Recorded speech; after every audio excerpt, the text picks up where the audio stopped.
Cell Health, reboot your body, omega 3 oil extracted from algae, strong heart, sharp mind, healthier you. Welcome to I dream. నా పేరు Lumbini. Gut is the gateway to health అంటారు కదా. So gut related issues కానీ వాటి relatable topics కానీ అవన్నీ discuss చేయడానికి today we have gastroenterologist, hepatologist and therapeutic endoscopist doctor Srujan Kumar Das Singh గారు. Let's talk to him. Hello sir, how are you? Hello అండి, I'm fine. How are you? I am good too. So బేసిక్గా మీ దగ్గరికి చాలామంది patients వస్తూ ఉంటారు కదా. So treat me one among them. నాకు జనరలీ నా దగ్గర చాలా డౌట్స్ ఉంటాయి, యూజువలీ అడుగుతూ ఉంటాను కదా. సో అలాగే అడుగుతాను. అండ్ మీ దగ్గర విన్నప్పుడు కూడా థెరపాటిక్ ఎండోస్కోపిస్ట్ అని చెప్పారు కదా. So what exactly is therapeutic endoscopy? Yes, సహజంగా ఎండోస్కోపీ అంటే మనకు ఇన్ జనరల్ కామన్ పీపుల్కి అర్థమయ్యేది ఏంటంటే ఒక ఫ్లెక్సిబుల్ ట్యూబ్ ద్వారా మన కడుపులోకి కానీ ఆర్ పెద్ద పేగు ఇంటెస్టైన్లోకి కానీ కెమెరా ద్వారా చెక్ చేయడాన్ని ఎండోస్కోపీ అంటారు. Which is only a part of it. It is called diagnostic endoscopy. అంటే దాని ద్వారా మనం ఏదైనా డిసీజెస్ని డయాగ్నోస్ చేయడానికి వాడతాం. కానీ ఇదే ఎండోస్కోపీ ద్వారా మనం ఏదైనా ట్రీట్మెంట్ చేయడాన్ని థెరపటిక్ ఎండోస్కోపీ అంటారు. ఆ ట్రీట్మెంట్లో భాగంగా డిఫరెంట్ కండిషన్స్లో మనం ఎండోస్కోపీ ట్రీట్మెంట్స్ ఆఫర్ చేస్తాం. ఫర్ ఎగ్జాంపుల్ ఏదన్నా అక్యూట్ ఎమర్జెన్సీ, మనకు గ్యాస్ట్రోఇంటెస్టైనల్ బ్లీడ్ అవుతుంటే, ఫర్ ఎగ్జాంపుల్ బ్లడ్ వామిటింగ్స్ కానీ ఆర్ రెక్టల్ బ్లీడ్ కానీ, it is one of the emergencies in gastroenterology. దీని ద్వారా ఏంటంటే ఎండోస్కోపీ ద్వారానే మనం ఆ బ్లీడ్ రిలేటెడ్ సోర్స్ని దాన్ని ట్రీట్ చేస్తాం therapeutic. And more so common even simple procedure like foreign body removal కూడా థెరపటిక్ ఎండోస్కోపీ కిందికి వస్తుంది. Any kind of virus, bacteria అలాగా అంటే ఫారెన్ బాడీ అంటే ఏదన్నా పిల్లలు కామన్గా పీడియాట్రిక్ ఏజ్ గ్రూప్లో ఏదన్నా ఫారెన్ ఆబ్జెక్ట్ని మింగేసి స్టక్ అయితే దాన్ని కూడా ఎండోస్కోపీ ద్వారా తీయడం జరుగుతుంది. అట్ ద సేమ్ టైం బ్లీడే కాకుండా అదర్ మేజర్ కండిషన్స్ లైక్ క్యాన్సర్స్లో కూడా ఏమన్నా బైల్ డక్ట్లో కానీ ఆర్ ఏదన్నా ట్యూమర్స్ రిలేటెడ్ బ్లాక్ ఉన్న దాంట్లో స్టెంట్ వేయడం, ఇవన్నీ major procedures in therapeutic endoscopy. Okay. So stents అన్నారు కదా, యూజువలీ స్టెన్స్ అంటేనే మనకు కార్డియాలజీ, హార్ట్ రిలేటెడ్ ఇష్యూస్లో స్టెన్స్ వేస్తారని అంటారు కదా. బట్ దీంట్లో మనకు గ్యాస్ట్రోఎంట్రాలజీలో స్టెన్స్ ఎలా యూజ్ అవుతాయి అసలు? ఎస్, ఫర్ ఎగ్జాంపుల్ స్టెంట్ అంటే ఎనీ ట్యూబులార్ స్ట్రక్చర్ దాన్ని ప్లేస్ చేయడానికి స్టెంటింగ్ అంటారు. సో యూజువల్గా మనకు స్టెంట్స్ కార్డియాలజీలో ఎలా అయితే బ్లడ్ వెజల్స్లో బ్లాక్ అయిన బ్లడ్ వెజల్స్లో స్టెంట్ వేయడం జరుగుతుందో, ఈవెన్ గ్యాస్ట్రోఎంట్రాలజీలో కూడా కామన్గా మనకి బైల్ డక్ట్ ఏదైతే లివర్ కింద ఉండే ట్యూబులార్ స్ట్రక్చర్ ఉంటుంది, బైల్ డక్ట్, దాని బ్లాకేడ్లో మనం ఎండోస్కోపీ ద్వారా దాంట్లో స్టెంట్ వేయడం జరుగుతుంది. సో దట్ ఆ బ్లాక్ అయిన డక్ట్ని మనం రీఓపెన్ చేయడం జరుగుతుంది. అట్ ద సేమ్ టైం అది కామన్గా ఈవెన్ గాల్ స్టోన్ స్లిప్ అయి ఆ బైల్ డక్ట్లో ఇరుక్కుంటే పేషెంట్కి జాండిస్, కొలాంజైటిస్ అనే కండిషన్ వస్తుంది. సో అలాంటప్పుడు it becomes an emergency for us to stent that duct. So the stent వేయడం ద్వారా ఆ డక్ట్లో ఉన్న బ్లాక్ని ఆర్ స్టోన్ని మనం తీసేసి దాంట్లో స్టెంట్ పెట్టడం ద్వారా bile flow is established again and దాని ద్వారా జాండిస్ కూడా తగ్గుతుంది. సెక్రిషన్స్ ప్రాపర్గా అవుతాయి అంటారు. ఎస్, అంటే bile secretions which are secreted in liver, అది డక్ట్లో బ్లాకేడ్ ఉంటే మన పేషెంట్కి జాండిస్ వస్తుంది. సో అది common procedure which is called ERCP అంటారు. సిమిలర్లీ స్టోన్ అనేది simple benign condition, gall stone slip అవ్వడం అది బినైన్ కండిషన్. సేమ్ వే ఇదే కాకుండా ఈవెన్ మ్యాలిగ్నెన్సీ, క్యాన్సర్ కండిషన్స్లో కూడా ఈ డక్ట్స్ బ్లాక్ అవ్వడం జరుగుతుంది because of mass effect are లోపల ట్యూమర్. అలాంటి కండిషన్స్లో కూడా మనం ఈ స్టెంటింగ్ చేయడం ద్వారా ఈ జాండిస్ అన్నది తగ్గుతుంది. ఓకే. సో ఇందాక క్యాన్సర్ ట్రీట్మెంట్ అన్నారు కదా. సో యూజువలీ క్యాన్సర్ ట్రీట్మెంట్లో కూడా ఎండోస్కోపీ హెల్ప్ అవుతుందా? అంటే ఈజ్ ఇట్ లైక్ దానివల్ల కూడా treatment? Yes, it is valid question. ఇప్పుడు లేటెస్ట్గా ఏంటి అంటే ఒకప్పుడు if you take 10-15 years before, cancer అనగానే or even for that matter early stage cancers కూడా for a small lesion surgery మాత్రమే ఒక ట్రీట్మెంట్ లాగా ఉండేది for complete tumour removal. So tumour రిమూవల్లో భాగంగా మనం ట్యూమర్ తీసేయడం ఒక ఎత్తు అయితే, దాని తర్వాత ఆర్ ముందు ఇచ్చే కీమోథెరపీ ఇంకో భాగం ట్యూమర్ ట్రీట్మెంట్ భాగం. అదే ఈ early stages cancer, let's say 1 to 2 centimeters ఉంది, కడుపులో కానీ, ఈసోఫాగస్ ఫుడ్ పైప్లో కానీ, స్టమక్లో కానీ ఆర్ ఇంటెస్టైన్ కోలాన్లో కానీ early lesions, only superficial lesions ఉన్నాయి, అండ్ ఆన్ పెట్ స్కాన్ వేరే చోట ఎక్కడ స్ప్రెడ్ లేదు, ఆర్ సిటీ ఆర్ పెట్లో ఎక్కడ స్ప్రెడ్ లేదు, అలాంటప్పుడు these becomes early gastric or early intestinal cancers. Okay. ఇలాంటి వాటిలో మనం ఎండోస్కోపిక్ చికిత్సలు ఆఫర్ చేస్తాం. And the latest is mucosal resection or third space endoscopy అంటారు ఈ ప్రొసీజర్స్ అన్ని. ఓకే. సో దాంట్లో భాగంగా మ్యూకోజల్ రిసెక్షన్ కానీ ఆర్ సబ్ మ్యూకోజల్ డిసెక్షన్, దీని ద్వారా ఎర్లీ ట్యూమర్స్ ఏవైతే ఉన్నాయో అవి ఇన్ టోటో అంటే మొత్తం ట్యూమర్ రిమూవల్ కంప్లీట్గా ఎండోస్కోపిక్గా మనం తీయడం జరుగుతుంది. And it is possible. So only early స్టేజెస్లోనే ఇది హెల్ప్ఫుల్ అవుతుందా? Yes, definitely endoscopic removal of tumours దానికి లిమిటేషన్ ఉంటుంది. ఎర్లీ స్టేజెస్లో ఉన్న ట్యూమర్ సైజ్లో కూడా కొంచెం చిన్నగా ఉన్న ట్యూమర్స్, కామన్గా 2 centimeters ఆర్ లెస్ ఉన్న tumours, they respond well to endoscopic therapies. Okay. అదే లేట్ స్టేజెస్ ఆర్ కొంచెం ట్యూమర్ స్ప్రెడ్ అయింది, మన ఇంటెస్టైనల్ లేయర్స్లో 1, 2, 3, 4 లేయర్స్ ఉంటాయి, వన్స్ అది మజిల్ లేయర్ని టచ్ అవుతుంది అంటే అప్పుడు ఎండోస్కోపిక్ చికిత్స అన్నది ఫీజిబుల్ కాకపోవచ్చు. ఓకే. దానికంటే ముందున్న ఎర్లీ ట్యూమర్స్, అది స్టమక్లో కావచ్చు, ఇంటెస్టైన్లో కావచ్చు, ఇవి మనం ఎండోస్కోపిక్గా రిమూవ్ చేయడం జరుగుతుంది. ఓకే. సో ఎర్లీ స్టేజెస్లో ఆ రీజన్ వరకే అది పరిమితం అయినప్పుడే ఎండోస్కోపీ అనేది ఇంకొంచెం ఎస్, ఫ్లెక్సిబుల్గా చేయొచ్చు, Yes. ఫీజిబుల్ ఉంటుంది. ఓకే. ఓకే. అండ్ ఆల్సో ఎండోస్కోపీలో అడ్వాన్స్మెంట్స్ డే టు డే బేసిస్లో మొత్తం వరల్డే చేంజ్ అయిపోతుంది. సో ఎండోస్కోపీలో ఎలాంటి అడ్వాన్స్మెంట్స్ వస్తున్నాయి? ఎస్, ఎండోస్కోపీలో అడ్వాన్స్మెంట్స్ అంటే ఇప్పుడు లాస్ట్ ఫ్యూ డికేట్స్ తీసుకుంటే మెడికల్ ఫీల్డ్లో more advancements are more focused on early detection. అది ఎస్పెషల్లీ క్యాన్సర్ డిటెక్షన్ కానీ ఇట్ హ్యాస్ మోర్ సిగ్నిఫికెన్స్ ఇప్పుడు. సో ఈవెన్ ఎండోస్కోపీ ఇందాక మనం డిస్కస్ చేసినట్టు when we come to diagnostic endoscopy అంటే సింపుల్గా పేషెంట్ ఏజ్ బట్టి కానీ ఆర్ సిమ్టమ్స్ బట్టి కానీ మనం ఎప్పుడైనా ఎండోస్కోపీ కానీ కొలనోస్కోపీ కానీ చేసినప్పుడు మనకు ఎంత ఎర్లీ లీజన్స్ డిటెక్ట్ చేయడానికి ఆస్కారం ఉంటుంది. సో ఈ డయాగ్నోస్టిక్ ఎండోస్కోపీలో కూడా లేటెస్ట్గా as in any other field artificial intelligence techniques కూడా యూజ్ చేయడం జరుగుతుంది ఇప్పుడు లేటెస్ట్గా. That is in pipeline actually. And కొన్ని already technologies are already in use ఇప్పుడు. సో దాని ద్వారా ఏంటి అంటే మనకు early cancer detection in colon, especially colonoscopy చేసేటప్పుడు పాలిప్స్ డిటెక్షన్ కానీ అడినోమా డిటెక్షన్, ఇవన్నీ సెన్సిటివిటీ ఆఫ్ దిస్ డిటెక్షన్ అది ఇంక్రీజ్ అయింది. దాని కారణంగా ఏంటి అంటే ఇప్పుడు ఈ డయాగ్నోస్టిక్ ఇన్నోవేషన్స్లో టెక్నాలజీ అడ్వాన్స్మెంట్స్లో భాగంగా by using this image enhancement techniques, అది ఆర్టిఫిషియల్ ఇంటెలిజెన్స్ ద్వారా కావచ్చు or some other technology optical enhancement కావచ్చు. సో దాని ద్వారా మనము ఎర్లీ క్యాన్సర్స్ని డిటెక్ట్ చేయడం అన్నది మనకు ఈజీగా మోర్ హెల్ప్ఫుల్ డ్యూరింగ్ ఎండోస్కోపీ. అలాగే డయాగ్నోస్టిక్ కాకుండా ఈవెన్ థెరపెటిక్స్లో కూడా లైక్ ఇందాక మనం డిస్కస్ చేసిన కామన్ ఉండే conditions and acid reflux disease కానివ్వచ్చు. సో ఈ యాసిడ్ రీఫ్లక్స్ కూడా ఎండోస్కోపిక్ థెరపీస్ అన్నవి మనం ఆఫర్ చేయడం జరుగుతుంది. So in comparison to laparoscopy, this endoscopy treatments in acid reflux disease అవి ఆల్మోస్ట్ ఈక్వల్ రిజల్ట్స్ చూపిస్తున్నాయి. Similarly other advancements like obesity, even weight loss surgeries, ఎప్పుడైతే ఇంతకుముందు or last few డికేట్స్లో laparoscopic surgeries అన్నవి ఒబిసిటీకి very కామన్గా చేయడం జరుగుతుంది. ఇప్పటికి కూడా అవి ప్రాక్టీస్లో ఉన్నాయి. But at the same time endoscopically also bariatric procedures అన్నవి లాస్ట్ 5 to 10 yearsలో they have become more popular and we are doing, even మన హైదరాబాద్లో కూడా రెగ్యులర్గా అవుతున్నాయి, మన కార్పొరేట్ హాస్పిటల్స్లో అవుతున్నాయి. దీని ద్వారా ఏదైతే లాప్రోస్కోపీ ద్వారా గ్యాస్ట్రిక్ వాల్యూమ్ని తగ్గించడం జరుగుతుందో ఒబిసిటీ కొరకు, ఈవెన్ ఎండోస్కోపిక్గా కూడా మనం ఎండోస్టిచ్ యూస్ చేసి ఆ స్టమక్ యొక్క వాల్యూమ్ తగ్గించడం జరుగుతుంది. ఇది ఒక లేటెస్ట్ టెక్నిక్ లాగా మనం భావించవచ్చు. Okay.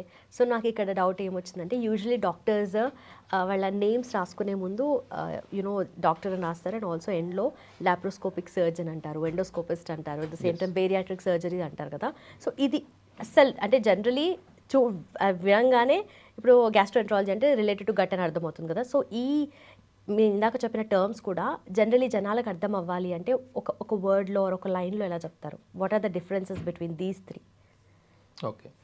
So even see for example gastroenterologist మీరు చెప్పినట్టు the one who specializes in gut diseases. Okay. గట్లో మనకు కేవలము స్టమక్, పేగులు ఇవే కాకుండా అదర్ ఆర్గన్స్ కూడా ఉంటాయి. దాంట్లో లివర్ ఒక మెయిన్ ఆర్గన్, అది కాకుండా pancreas one of the main organs. So ఇవి అందుకే గ్యాస్ట్రోఎంట్రాలజిస్ట్ యూజువల్గా మా డిస్క్రిప్షన్లో we also deal with liver issues కాబట్టి హెపటాలజిస్ట్ అన్నది యాడ్ చేయడం జరుగుతుంది as a suffix. Similarly laparoscopic surgeon అంటే surgeon who is already a surgeon, let's say he he's already finished post graduation in surgery but who has specialized in laparoscopic procedures. So అంటే ఈ expertise అన్నది sometimes after doing your post graduation you have to do some fellowships also. Similarly, bariatric related procedures kuda. In addition to your post graduation, after post graduation మీరు కొన్ని fellowship programmes world wide ఉన్నాయి, ఇండియాలో ఉన్నాయి, అబ్రాడ్లో ఉన్నాయి. కొందరు అక్కడ కూడా అది ఫెలోషిప్ కంప్లీట్ చేసి వస్తారు. దాని తర్వాతే they usually use the names like bariatric surgeon. ఎందుకంటే అన్ని ప్రొసీజర్స్లో ఈక్వల్ ఎక్స్పర్టీస్ ఉండడం కష్టం. సో అందుకే కొన్ని ఫీల్డ్స్లో for example gastroenterology is vast కాబట్టి కొందరు they mainly venture into therapeutic endoscopy, కొందరు మెయిన్లీ ఇంటూ హెపటాలజీ సైడ్ ఎక్కువ వెళ్తారు. Their main concern is hepatology, liver diseases, liver transplant and post liver transplant care. So వాళ్ళని transplant physician అంటారు, hepatologist అని వాళ్ళని అంటారు. So these are the common differences. And also laparoscopy, endoscopy and bariatric, ఈ త్రీకి differences ఏముంటాయి? Laparoscopy is a technique, surgeon use చేసే టెక్నిక్ని laparoscopy అంటారు. దాని ద్వారా ఏంటి అంటే పెద్ద ఘాటు ఉండదు లాప్రోస్కోపీ, స్మాల్ కీ హోల్స్ లాగా చేసి దాని ద్వారా వెరీ ఫైన్ ఎక్విప్మెంట్స్ యూజ్ చేస్తారు, లాప్రోస్కోపీ ఎక్విప్మెంట్స్. దాంతో ఆపరేట్ చేయడాన్ని లాప్రోస్కోపిక్ సర్జరీ అంటారు. బెరియాట్రిక్స్ అంటే it is completely related to only obesity treatment. So bariatric procedure, endoscopic or surgery comes under obesity treatment. వాళ్ళని bariatric surgeon అంటారు, who specialized in that procedures. వాళ్ళు ఎక్కువ ప్రాక్టీస్లో ఎక్కువ efficiency and experience ఉన్నవాళ్ళు ఆ ఫీల్డ్లో ఉంటారు. So bariatrics is a field which deals with weight management in obesity. Whereas endoscopist is definitely a gastroenterologist like me who does endoscopic procedures, both diagnostic as well as therapeutic. Okay. And also ఒబేసిటీకి కొత్తగా trends వస్తూ ఉన్నాయి. So ఒబేసిటీని తగ్గించడానికి at the same time treat చేయడానికి. And also ఇప్పుడున్న trends ఏంటి? And weight లాస్కి కూడా ఇంజెక్షన్స్ యూస్ చేస్తూ ఉంటారు కదా, అది ఎంతవరకు safe? Good question and it is relevant also present జనరేషన్లో. ఎందుకంటే ఇప్పుడు ఉన్న మన ఈవెన్ ఇండియా లేటెస్ట్గా ఈవెన్ మన ప్రైమ్ మినిస్టర్ మోదీ గారు కూడా చెప్పారు, ఈ emphasised on childhood obesity and obesity which is a growing trend in India. So అందుకే ఒబిసిటీ మీద అవేర్నెస్ కూడా చాలా ఇంపార్టెంట్ కామన్ పబ్లిక్కి. అండ్ ఇండియాలో ఇప్పుడు ప్రజెంట్ ఉన్న ట్రెండ్ తీసుకుంటే చైల్డ్హుడ్ ఒబిసిటీ అన్నది కూడా రైజ్ అవుతుంది. యూ కెన్ సీ అంటే probably 30 years ago when I was a kid or school going kid అట్లా ఉన్నప్పుడు చైల్డ్హుడ్ ఒబిసిటీ అంత ఉండేది కాదు. But last 15-20 years because of westernisation of our life style, that is the main reason. And resorting to fast foods కానీ, reduced physical activity and consumption of more processed food, fast food, processed food, ఇవన్నీ different factors. However genetics అన్నది కూడా ఉండొచ్చు ఒబిసిటీలో, but that is not the only reason. It is mainly life style which is the main reason, especially మన కంట్రీలో. So trends, లేటెస్ట్గా ఉన్న ట్రెండ్స్లో భాగంగా బెరియాట్రిక్స్ అన్న field last few decades like 20-30 years నుంచి పాపులర్ అవుతూ వస్తుంది. బట్ లాస్ట్ 15-20 yearsలో ఈవెన్ బెరియాట్రిక్ ప్రొసీజర్స్ కూడా చాలా పెరగడం జరిగింది బికాస్ డిమాండ్ అండ్ సప్లై అంతే. And second thing is medicines in obesity. Last couple of ఇయర్స్లో అండ్ అంతకుముందు వెస్టర్న్ కంట్రీస్లో బాగా పాపులర్ అయ్యి కొన్ని ఇంజెక్షన్స్ లైక్ సిమాగ్లూటైడ్ ఇంజెక్షన్స్ అవి బాగా పాపులర్ అయ్యి వెయిట్ లాస్కి బాగా ఈవెన్ రిజల్ట్స్ కూడా డీసెంట్ రిజల్ట్సే వచ్చాయి. సో ఆ సెట్ ఆఫ్ డ్రగ్స్ ఇప్పుడు లేటెస్ట్గా కొన్ని వచ్చాయి. సో దాంట్లో భాగంగానే లిరాగ్లూటైడ్, సిమాగ్లూటైడ్ అండ్ టెర్జిపెటైడ్ అని ఇంజెక్షన్స్. ఇవి ఏంటంటే ఈ ఇంజెక్షన్స్ ద్వారా మనం వెయిట్ లాస్ అచీవ్ చేయడం జరుగుతుంది. And results as of now మనం ఎర్లీ రిజల్ట్స్లోనే ఉన్నాం. ఇంకా ఎస్పెషల్లీ మన కంట్రీలో ఇండియాలో తీసుకుంటే it's not even more than 5 years, okay. But results are promising. అంటే ఎవరికైతే especially pre diabetes or diabetic ఉన్న వాళ్ళలో కూడా ఈ medicines helpful for sugar control and pre diabetes to diabetes convert అయ్యే రిస్క్ కూడా కొంచెం తగ్గుతుంది. Because everything is life style and metabolism related. So once మన వెయిట్ లాస్ అన్నది అచీవ్ చేయడం జరిగితే ఆటోమేటిక్ వాడికి డయాబెటీస్ రిస్క్ కూడా డెఫినెట్లీ తగ్గుతుంది. అండ్ ఈవెన్ ఫ్యాటీ లివర్, మా ఫీల్డ్లో ఉండేది main issue fatty liver. So దాని ప్రోగ్రెషన్ కూడా మనం రివర్స్ చేయడం జరుగుతుంది. అండ్ ఈ ఇంజెక్షన్స్ అన్నవి relatively safe. Okay. There are no major side effects per se. Very rare side effects like pancreatitis and ఒక side effect it is reported, but అదంతా common కాదు. ఓకే. అండ్ దాని కాంట్రాఇండికేషన్స్ కూడా ఒక టైప్ ఆఫ్ క్యాన్సర్ రిస్క్ ఉన్న patient, thyroid cancer risk ఉన్న పేషెంట్కి మనం ఇది ఇవ్వడం జరగదు, అవాయిడ్ చేస్తాం. అవాయిడ్ చేస్తాం. Apart from that routine side effects like nausea, dizziness, కొంచెం అప్పుడప్పుడు కొందరికి డయేరియా, హెడేక్స్, ఇవి common side effects Okay. which are not a major side effect. So they can be safely used, but patient choosing is also important. So treatment initiation annadi better endocrinologist or gastroenterologist వీళ్ళ చేతుల్లో ఉంటే better, so that patient selection is more proper and follow-ups are more proper. Okay. But a point of టైంలో decide చేస్తారు that ya they have to they can go for injections or they can go for surgery అని చెప్పేసి? Obesity levels ఏమైనా ఉంటాయా? Yes, definitely obesity levels ఉంటాయి. It is based purely on body mass index. Okay. So మనం ఏదైతే ఎప్పుడు bariatric procedure అన్నది ఈ ఇనిషియల్గా మనము ఎవరికి సజెస్ట్ చేయము. బెరియాట్రిక్ ప్రొసీజర్ అన్నది ఏంటి అంటే ఈ ప్రొసీజర్ చేస్తే పేషెంట్ యొక్క లైఫ్ థ్రెటనింగ్ ఇల్నెస్ కానీ ఆర్ ఫర్ ఎగ్జాంపుల్ కొందరికి ఈ ఒబిసిటీ కారణంగా అదర్ డిసీజెస్ రిస్క్ ఎక్కువ ఉంటుంది. Okay. For example cardiovascular risk కానివ్వండి, ఆర్ షుగర్స్ అసలు అబ్సల్యూట్లీ పువర్ కంట్రోల్లో ఉండడం కానివ్వండి, ఇవన్నీ రిస్క్ ఎక్కువ. సో లాంగ్ టర్మ్ రిస్క్ ఈ ఒబిసిటీ కారణంగా ఎక్కువ ఉన్న కండిషన్ని మనం మార్బిడ్ ఒబిసిటీ అంటాం. ఓకే. సో ఈ మార్బిడ్ ఒబిసిటీ సాధారణంగా BMI 35 ఆర్ మోర్ ఉంటుంది వాళ్ళల్లోనే మనం సాధారణంగా ఈ బెరియాట్రిక్ ప్రొసీజర్ అన్నది మనం సజెస్ట్ చేస్తాం. Okay. whereas coming to medicines, so again weight loss. So for example weight loss lo it is not just medicine. Patient, first of all patient should be motivated. Initial ga అందరి BMI 35 ఉండకపోవచ్చు, but BMI 30 are above ఉన్న వాళ్ళలో కూడా మనం ఇది చూస్ చేసుకుంటాం for weight loss. ఎందుకు అంటే లాంగ్ టర్మ్ రిస్క్ ఈ పేషెంట్కి ఈ వెయిట్ ఇప్పుడు తగ్గకపోతే long term risk of other conditions, for example progression of diabetes కానివ్వచ్చు ఆర్ ఫ్యాటీ లివర్ వర్సనింగ్ అవ్వచ్చు. సమ్టైమ్స్ ఏంటి అంటే ఫ్యాటీ లివర్ అన్నది it is very silent threat.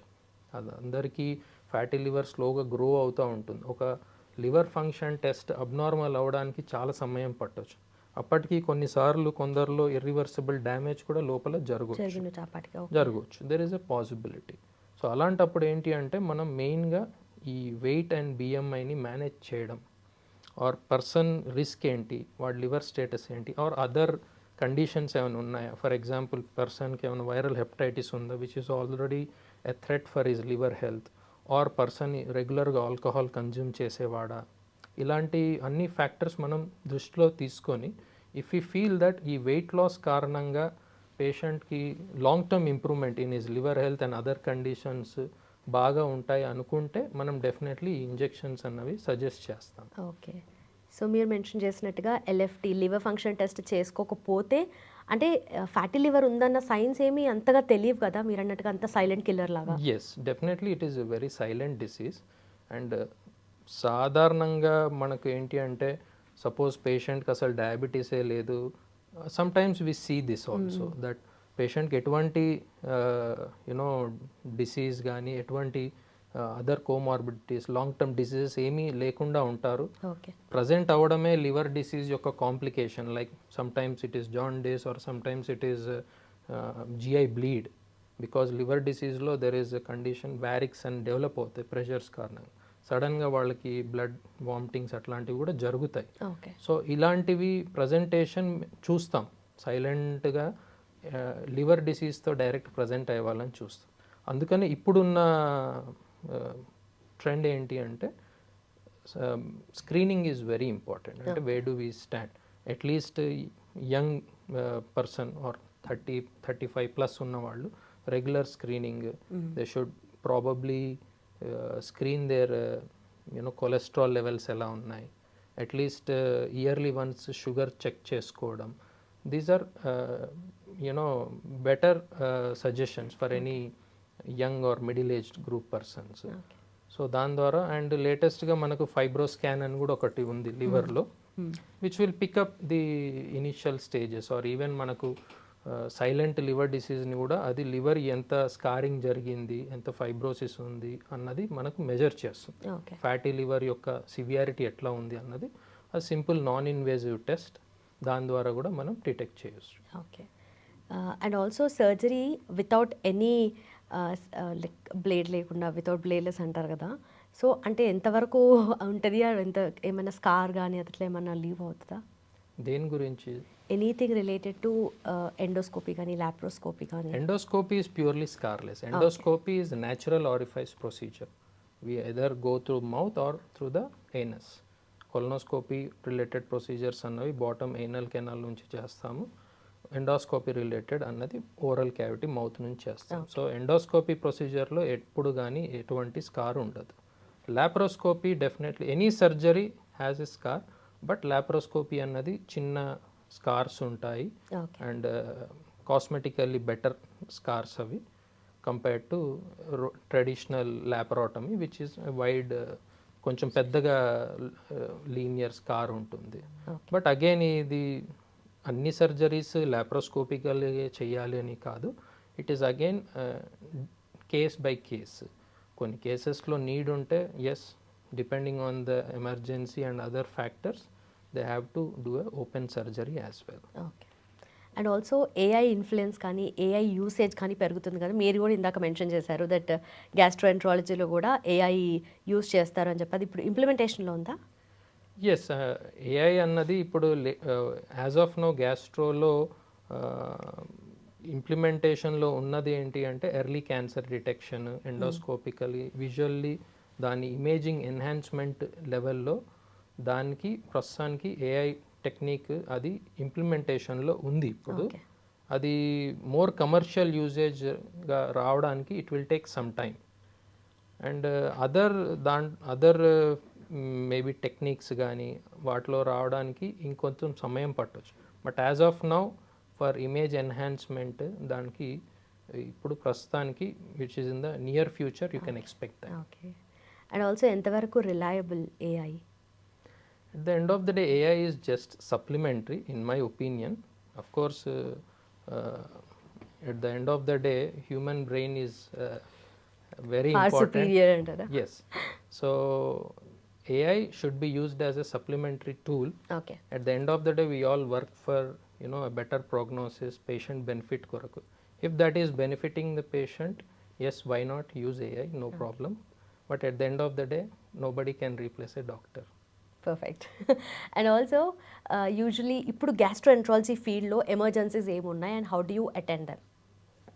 Yes, కామన్గా మేము చూసే emergencies as a medical gastroenterologist or interventional gastroenterologist, simple emergency like a foreign body injection అది ఉంటుంది. అంటే కామన్లీ పీడియాట్రిక్ ఏజ్ గ్రూప్లో ఏదన్నా అన్వాంటెడ్ ఆబ్జెక్ట్ మింగడం కానీ or getting stuck in the food pipe అవి తీయడం జరుగుతుంది.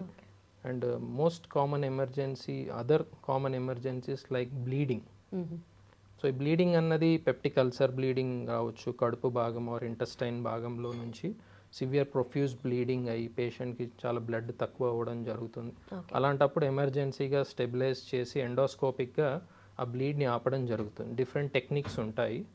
సో కాజ్ ఆఫ్ బ్లీడింగ్ ఏంటో తెలియదు. ఇందాక మనం డిస్కస్ చేసినట్టు ఈవెన్ లివర్ డిసీజ్ పేషెంట్ కూడా they present with bleed also. Okay. So అలాంటప్పుడు వారిసియల్ లైగేషన్ అని ఎండోస్కోపిక్ టెక్నిక్ ఉంటుంది. సో ఇది ఒక బ్లీడ్ అని.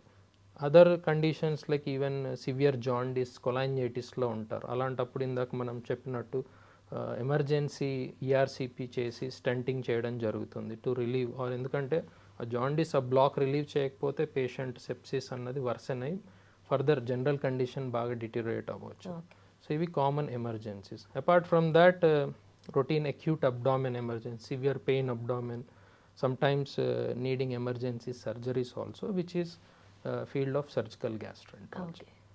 సో యాసిడ్ రిఫ్లక్స్ అనేది మోస్ట్ కామన్ అయిపోయింది ఇప్పుడు. సో మనం తీసుకునే ఫుడ్ అలానే ఉంది. అండ్ యాసిడ్ రిఫ్లక్స్కి మీరు సర్జరీ అన్నారు కదా, అంటే ఎంత ఫ్రీక్వెన్సీ ఆర్ ఎంత స్టేజ్ దాటితేనో సర్జరీ చేస్తారు కదా, సో ఎట్లా డిసైడ్ చేస్తారు? Yes, it is a very relevant question in the present scenario. Acid reflux అన్నది one of the most common presentations to our gastroenterology OPD. But అందరికీ surgery or endoscopy, even we have endoscopic therapies also acid రిఫ్లక్స్కి, but అందరికీ అవి అవసరం పడవు. Okay. ఎవరికైతే refractory ఉన్నారు, medicines వాడినా కూడా వాళ్ళలో సిమ్టమ్స్ తగ్గట్లేదు అండ్ సిగ్నిఫికెంట్ రీఫ్లక్స్ ఉంది, we measure this reflux by something called 24-hour pH study అంటారు. ఓకే. 24 గంటల్లో వాళ్ళకి బాగా రీఫ్లక్స్ అవుతుంది, మెడిసిన్స్తో తగ్గడం లేదు. కొందరికి హైటస్ హెర్నియా అనే కండిషన్ ఉంటుంది, అంటే దానిలో భాగంగా వాళ్ళకి ఎప్పుడు వాల్యూమ్ యాసిడ్ కంటెంట్ అంతా గొంతులోకి రావడం జరుగుతుంది, which is called volume reflux. And ఈ ఫుడ్ పైప్లో ఈ రీఫ్లక్స్ కారణంగా అల్సర్స్ డెవలప్ అయ్యి అవి అసలు హీల్ అవ్వడం లేదు. ఇలాంటి patients they are suitable candidates for fundoplication. ఈ ఫండోప్లైకేషన్ అనేది లాప్రోస్కోపిక్గా చేస్తే దాన్ని లాప్రోస్కోపిక్ ఫండోప్లైకేషన్ అంటారు. అలాగే మేము ఎండోస్కోపిక్గా కూడా కొంచెం స్మాల్ హైటస్ హెర్నియాస్ ఉన్న వాళ్ళల్లో మేము ఎండోస్కోపిక్గా కూడా ఈ ప్లైకేషన్ చేస్తాం యూజింగ్ టెక్నిక్ కాల్డ్ గర్డెక్స్ అంటారు. అదొక సపరేట్ డివైస్. దాని ద్వారా ఏదైతే మన అన్నవాహిక ఫుడ్ పైప్ స్టమక్ జంక్షన్ ఏదైతే బాగా వెడల్పుగా ఉంటుందో దాన్ని ప్లైకేట్ చేసి టైట్ చేస్తాం. తద్వారా అది పైకి రాకుండా ఉంటుంది reflux, and even ulcers heal అవ్వడం ఆర్ పేషెంట్కి ఆబ్వియస్ వాల్యూమ్ సెన్సేషన్ పైకి రాకుండా ఉండడం జరుగుతుంది. గొంతులోనే ఉన్నట్టుంటుంది తిన్నది కూడా, and also that kind of feeling. So initial స్టేజెస్లో ఆ హార్ట్ బర్న్ అది ఉంటుంది, బట్ లేటర్ ఎవరికైతే ఈ మెడిసిన్స్ ద్వారా కూడా రెస్పాండ్ అవ్వట్లేదు, మినిమం టైమ్ ఈజ్ అట్లీస్ట్ మేము ఒక 12 weeks వెయిట్ చేస్తాం మెడిసిన్ రెస్పాన్స్ కానీ. Okay. After initial endoscopy treatment పెడతాము. ఈ 3 నెలల కంటే మించి వాళ్ళలో ఉంది అంటే అప్పుడు మేము ఆలోచిస్తాం ఏదన్నా అదర్ కాజెస్ ఉన్నాయా, ఏం లేకుండా వెదర్ ఈజ్ ఎ సూటబుల్ క్యాండిడేటా. ఎందుకంటే లాంగ్ టర్మ్ యాసిడ్ రీఫ్లక్స్ కూడా మంచిది కాదు. There is a pre cancerous condition called barrettes oesophagus. ఎప్పుడైతే మనం లాంగ్ టర్మ్ యాసిడ్ ఎక్స్పోజర్ అవుతుందో ఈ అన్నవాహిక చివరి భాగం ఈసోఫాగస్ చివరి భాగంలో క్యాన్సర్ ఏర్పడే అవకాశం కూడా ఉంటుంది. ఓకే.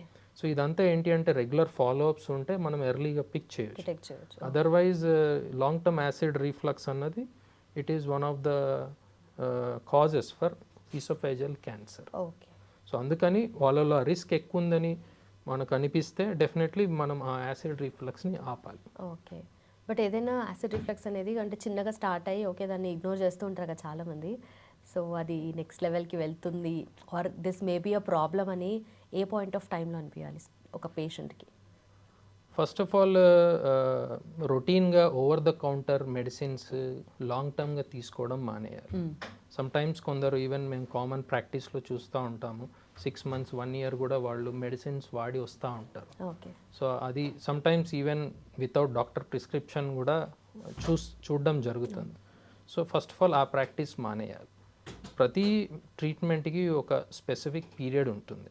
ఫర్ ఎగ్జాంపుల్ ఈవెన్ మాకున్న ఈ యాసిడ్ యాజ్ ఆఫ్ నౌ ఈ డిస్కషన్ యాసిడ్ రీఫ్లక్స్ మీద కాబట్టి 8 to 12 weeks అన్నది మేము చూస్తాం యాజ్ అ గ్యాస్ట్రోఎంట్రాలజిస్ట్. మెడిసిన్ పరంగా 8 to 12 weeksలో పేషెంట్ రెస్పాండ్ అవుతారు. ఈవెన్ మెడిసిన్తో సిమ్టమ్స్ అన్నీ ఆర్ ఏమన్నా ఎరోజన్స్ కానీ అల్సర్స్ ఉన్నా అవి హీల్ అవ్వాలి. ఏవైతే దానికి మించి ఉంటే దాన్ని he comes under refractory GRT, అంటే ప్రోటీన్గా రెస్పాండ్ అవ్వట్లేదు అని అర్థం. వాళ్ళల్లో ఏమైనా అదర్ కాజెస్ ఉన్నాయా చూసుకోవాలి, లేదంటే నేను ఇందాక చెప్పినట్టు ఏమైనా పెద్ద హైటస్ హెర్నియా అనే కారణమా చూసుకోవాలి. సో రొటీన్గా మనము in general let's say benefit of doubt ఇంకో 3 months ఇచ్చినా కూడా 3 నుంచి 6 నెలలకు మించి యాసిడ్ రిఫ్లక్స్ సమస్య బాధపడుతుంటే better sit with your gastroenterologist and discuss what are his options. ఎందుకంటే young person or less than say 30-40 years ఉన్న వాళ్ళు లాంగ్ టర్మ్గా యాసిడ్ రిఫ్లక్స్ అంత మంచిది కాదు. ఓకే. అండ్ ఫైనలీ ఇప్పుడు దాన్ బిఫోర్ ఇప్పుడు గ్యాస్ట్రోఎంట్రాలజిస్ట్ దగ్గరికి రావాల్సిన కేసెస్ పెరుగుతూ ఉన్నాయి అండ్ ఆల్సో సిచ్యువేషన్స్ కూడా అలా క్రియేట్ అవుతున్నాయి కదా. అండ్ మీరేం చెప్తారు జనాలకి, what is the kind of life style one should follow? Okay, so life స్టైల్లో భాగంగా 2 things అందరూ చెప్పేదే, బట్ ఎక్కువ మంది చెయ్యండి. ఓకే. సో ఫస్ట్ థింగ్ ఏంటి అంటే డైట్. సో డైట్లో common practice as a gastroenterologist what I usually suggest is adequate fluid intake okay.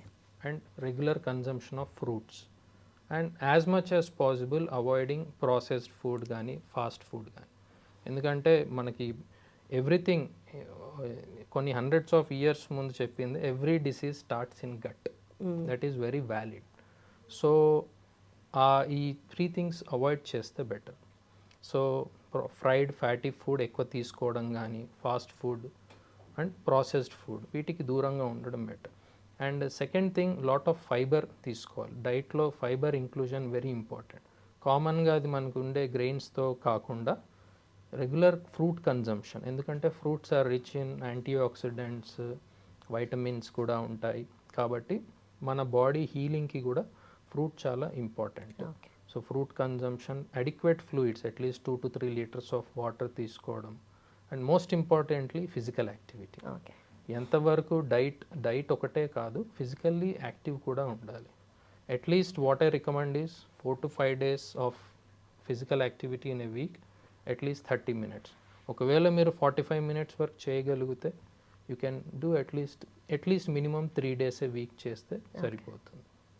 Done sir, thank you so much for your time. Thanks again. Thank you. Yes చూశారు కదా, అందరికీ తెలిసినవే, అందరూ చేయాల్సినవే, కానీ కొంతమంది చేసేదే అని చెప్పారు. సో లైఫ్ స్టైల్ మెయింటెనెన్స్ అనేది ఎంత ఇంపార్టెంటో అర్థమైంది కదా. Thank you so much for watching. Keep watching I dream. Sir, one life lesson what medicine has taught you. Whatever you can do without expecting.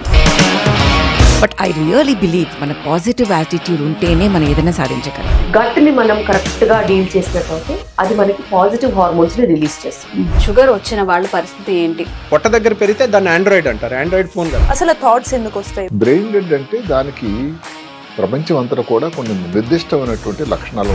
మానసికంగా ధైర్యంగా ఉంటే క్యాన్సర్ జయించవచ్చు. You are a doctor for a cause sir, అంతే. వాళ్ళకి వచ్చిన ఆదాయం కాకుండా free service ఎంతమందికో చేస్తారు.